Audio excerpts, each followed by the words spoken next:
deadline, tugas numpuk, dan rasa-rasanya tuh otak tuh udah penuh duluan. Kadang kita merasa sudah berusaha, tetapi tetap tidak bergerak kemana-mana.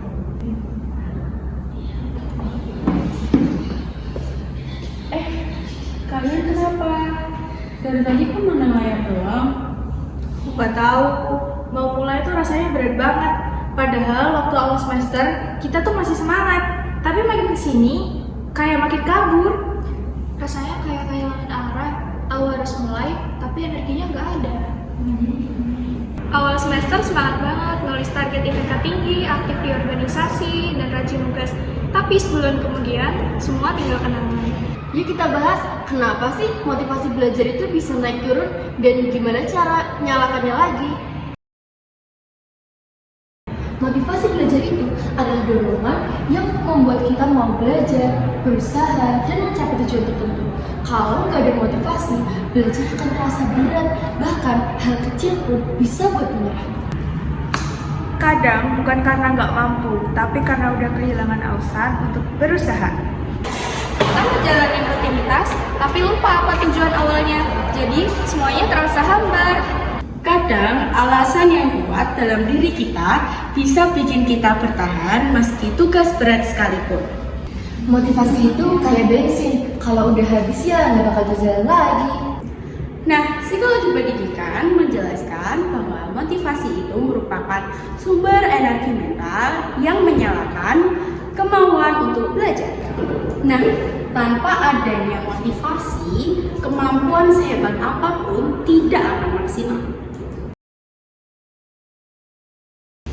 Motivasi itu memang naik turun, tetapi bukan karena kita malas, melainkan karena banyak hal yang pelan-pelan meras energi kita. Yang pertama, tugas numpuk. Kita lihat tugas banyak banget, langsung bingung mau mulai dari mana. Akhirnya otak milih, lanjut scrolling aja deh. Yang kedua, perfeksionis. Kita pengen hasilnya bagus dari awal, jadi takut mulai kalau belum siap. Padahal kalau nggak mulai, kapan selesainya? Yang ketiga, distraksi berlebihan. Adanya notifikasi, chat, bahkan scrolling bisa merubah 10 menit kita jadi 1 jam. Keempat, tujuannya nggak jelas. Kita belajar apa, mau apa, tujuannya apa, nggak tahu. Jadi pada akhirnya nggak ada sense of direction. Yang kelima, capek mental. Kadang motivasi kita itu nggak hilang, tapi karena kepala dan hati kita lagi penuh, jadinya kita lelah, tapi kita nggak sadar. Jadi masalahnya bukan kamu malas, kamu cuma belum punya sistem yang bikin hidupmu lebih teratur dan otakmu lebih ringan. Nah, ada dua motivasi belajar. Yang pertama, motivasi intrinsik. Yang kedua, motivasi ekstrinsik. Nah, motivasi yang pertama, motivasi intrinsik itu apa sih? Motivasi yang datang dari diri sendiri. Misalnya karena ingin tahu, ingin berkembang, ataupun memiliki tujuan hidup yang kuat. Nah, yang kedua, ada motivasi ekstrinsik. Motivasi ekstrinsik datang dari luar. Contohnya seperti mendapatkan nilai bagus, ingin berkembang, dan ingin mendapatkan pengakuan dari orang lain. Yes. Kalau aku sih termotivasi karena ingin ngebantu orang tua. Kalau aku lebih ke rasa penasaran, aku pengen ngerti kenapa suatu hal bisa terjadi. Keduanya penting, namun motivasi intrinsik jauh lebih bertahan lama. Banyak faktor yang mempengaruhi motivasi belajar mahasiswa. Nah, yang pertama ada tujuan pribadi, yang kedua ada lingkungan belajar, yang ketiga kondisi psikologi, yang keempat penghargaan dan dukungan sosial. Aku ngerasa lebih semangat kalau belajar sama teman, apalagi kalau kita saling dukung. Realitanya, mahasiswa nggak cuma belajar, tapi ada masalah pribadi, organisasi, bahkan sampai pekerjaan sampingan.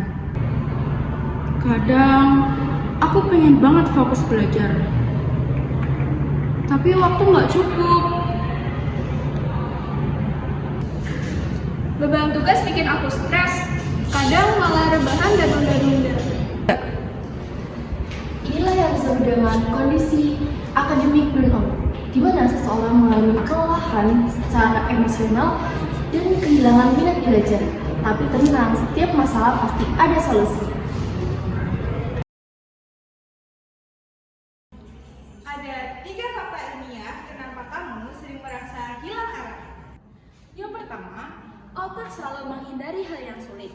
Jadi, otak kita itu dirancang untuk hemat energi.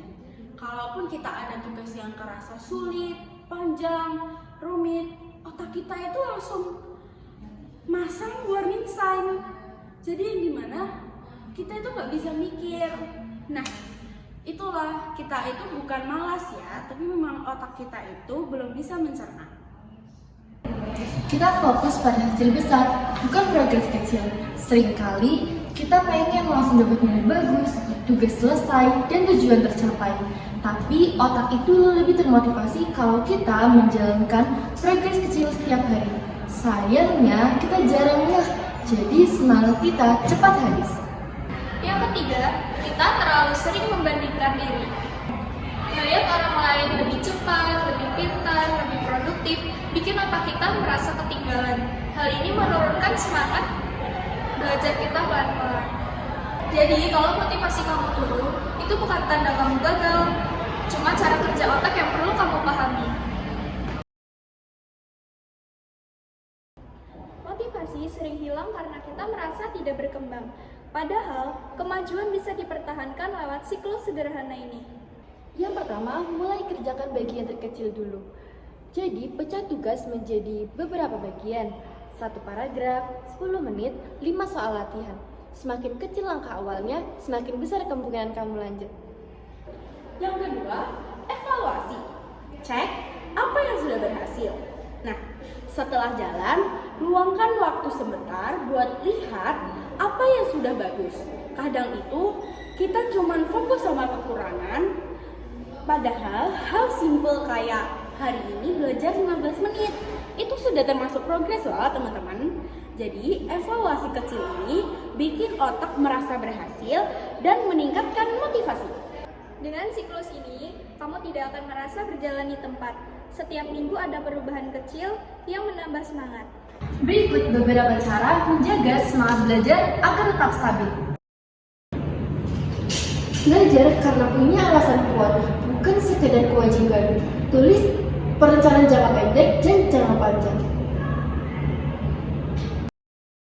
Gunakan metode to-do list supaya waktu belajar lebih teratur. Belajar di tempat yang rapi dan bebas distraksi bisa meningkatkan fokus belajar. Jadi, motivasi itu suatu kebiasaan, bukan sebaliknya. Seperti membaca buku setiap 10 menit sehari, lalu membuat rangkuman setelah kelar kelas, dan refleksi setiap minggu. Tubuh dan pikiran butuh rehat. Motivasi gak akan muncul kalau kita terlalu lelah. Cerita ke teman, mentor, atau dosen dapat bantu mengembalikan semangat. Yang pertama, gunakan the 5-minute rule. Paksakan diri belajar 5 menit saja. Ketika otak sudah masuk ke mode fokus, kemungkinan akan belajar akan naik drastis. Yang kedua, buat tujuan yang bisa dicapai besok, bukan hanya 1 semester lagi. Nah, otak itu lebih termotivasi sama target kecil yang kelihatan hasilnya. Misalnya, hari ini selesaiin 1 halaman, bukan aku harus dapat IPK 3,8. Yang ketiga, atur lingkungan tempat belajar. Kegiatan belajar yang dilakukan di tempat yang sama ternyata bikin otak merasa trigger otomatis. Tempat terapi membuat otak nyala mode belajar. Yang keempat, pakai sistem hadiah kecil. Kamu boleh hadiahi diri sendiri dengan nonton 10 menit, makan snack favorit, scrolling sebentar. Ini nyambung loh ke sistem dopamin kamu.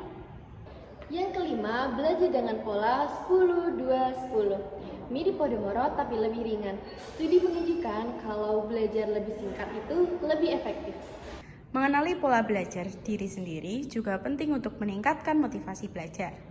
Setiap mahasiswa punya pola belajar yang berbeda. Ada yang kuat di visual, ada yang cepat menangkap lewat audio, dan ada yang harus praktik langsung. Motivasi sering hilang bukan karena materi sulit, tapi karena cara belajarnya yang tidak sesuai dengan gaya sendiri. Kenali dulu bagaimana kamu menangkap informasi, karena belajar itu bukan soal lebih keras, tetapi lebih cocok. Kalau kamu merasa sulit untuk mulai belajar, coba metode 2 minutes start. Nah, caranya simple. Cukup kerjakan tugas selama 2 menit. Kalau misal kamu dirasa ingin berhenti, ya sudah, berhenti aja. Ajaibnya, sebagian besar orang mau lanjut tanpa dipaksa.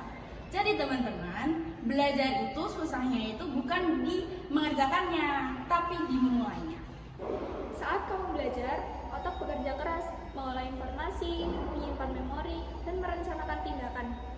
Masalah muncul ketika otak merasa bebannya terlalu berat.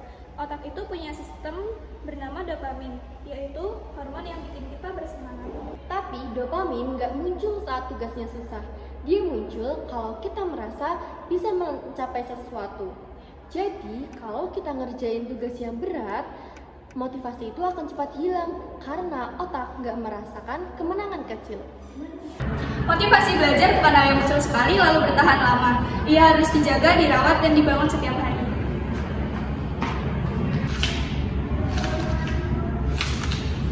Sekarang, aku belajar gak cuma buat nilai, tapi juga buat diriku sendiri. Jadi, apapun tantangannya, ingatlah bahwa belajar itu bukan tentang seberapa cepat kamu sampai, tapi seberapa kuat kamu bertahan di setiap prosesnya.